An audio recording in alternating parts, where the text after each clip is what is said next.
E aí, meu amigo investidor e minha amiga investidora, tudo bem com você?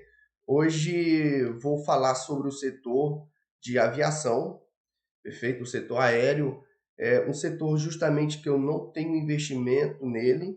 Eu não acredito nesse setor. Por quê? Para mim é um setor que não tem rentabilidade, perfeito? É um setor que está sempre endividado. Olha aqui já de cara aqui nesse histórico que é a dívida bruta dessa companhia aérea. Estou falando da companhia aérea Azul. Ela tem hoje uma dívida de 23 bilhões em disponibilidade de caixa, hoje ela tem 1 bilhão. Mesmo se ela quisesse pagar essa dívida, ela avançando esse 1 bilhão que ela tem, iria restar uma dívida de 22 bilhões. Ah, mas ela pode recorrer o patrimônio líquido dela. Tá bom, olha lá. Ela não tem absolutamente nada em patrimônio líquido. Pelo contrário, ela está devendo, ela é devedora, essa companhia aérea. Em ativos, ela tem 18 bilhões. Porém, ela não pode vender os ativos dela. Porque se ela vender os ativos dela, ela vai entrar em falência, né? Vai declarar falência, certo? E tem muita gente aí que fala que é um setor perene. É um setor perene? É, eu não tenho dúvida. É um setor que vai sempre existir, que sempre vai ter esse setor aéreo, né? A gente sempre vai precisar. Porém, as companhias, elas não são perene. Perfeito? A companhia, elas não são perene. Tem uma grande diferença aí, perfeito? O setor aéreo sempre vai existir, porém a companhia não. Se vocês pegarem o histórico dessas companhias aéreas, a maioria ao longo de alguns anos, não vou dizer nem década, chega a declarar falência, essas companhias aéreas. Já teve caso aí de muitas. Pode olhar no Brasil aí que tem várias companhias aéreas que já declarou falência, perfeito? Então está sempre dando aí essa recorrência, dando continuidade a uma outra companhia aérea, mas não na mesma. Perfeito? Então, para mim, é um setor que não é perene. Na verdade, a companhia ela não é perene. O setor, sim. O setor de transporte aéreo sempre vai existir. Então, lembra lá na aula 1 e 2 que eu falei sobre esses indicadores?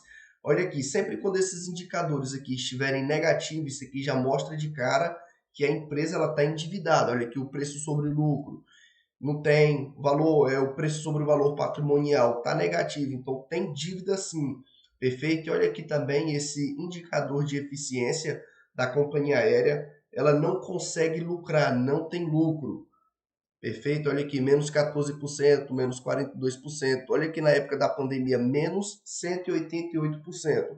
Agora, como que uma companhia aérea faz para se manter ao longo de 5, 6, 7 anos? Não faço ideia como que eles fazem para se manter. Perfeito? Mas aqui mostra claramente que tem sempre dívida, né, para ele pagar. Companhia aérea, porque assim, é um setor que ele é muito vulnerável à crise. Hoje, qualquer pessoa, quando se depara com uma crise financeira, a primeira coisa que ele coloca logo de lado é o desfrute, no caso, uma férias, ir em férias no final de ano, visitar uma família, ou que seja férias também de temporada, a pessoa vai acabar evitando isso, vai se privar de fazer férias. Então, é um setor que depende muito de férias, que o pessoal esteja bem. Então, olha aí no setor, olha aí, né, nesse cenário que a gente enfrentou em 2020, a pandemia.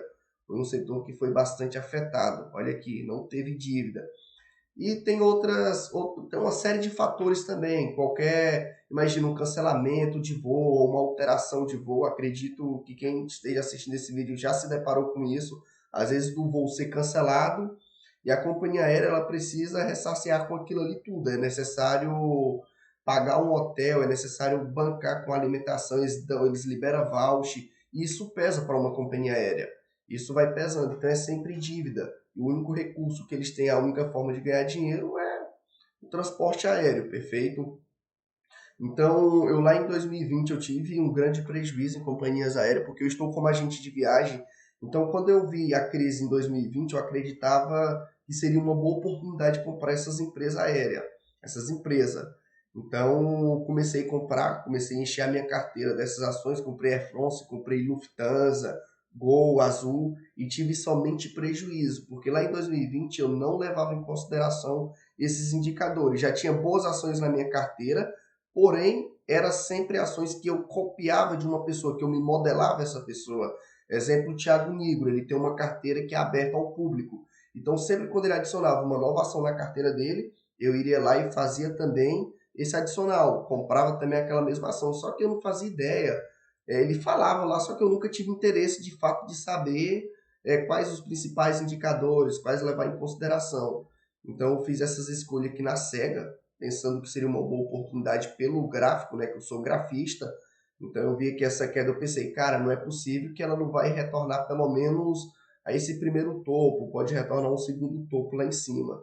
Só que pelo fundamentalismo dessas empresas, pelo fundamental, elas não conseguem se restabelecer, elas não conseguem retornar ao ponto anterior, porque a dívida delas só tende a aumentar. Perfeito? Então é isso aí, fique esperto, pega a dica e tenha um excelente dia. Valeu!